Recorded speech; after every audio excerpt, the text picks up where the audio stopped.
ලංකාවේ තියෙන ලොකුම ප්‍රශ්නේ තමයි සමලිංගික.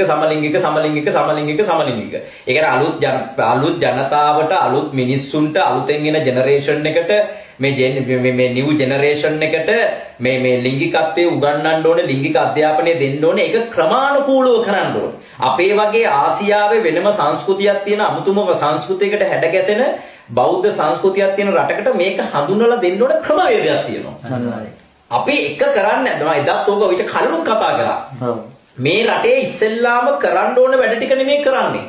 මැදින් පයින්. මේක කරන්න ඕන වැඩ මේක හරිනිලා මේ නාමල්ලා මේ විරුද්ධ වෙන ඔක්කොම එකයි.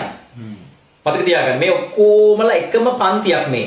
මේ කිසිම කෙනෙකුට මේ රට පරිවර්තනය කරන්න බෑ. ජනතාව මේක තේරුම් ගන්න තාක්කල් මේ කොළලි රතු පක්ෂ වලට කඩේ යන භික්ෂුන් වහන්සේලා කඩේ යන්නේ ඔවුන්ට වාසියට.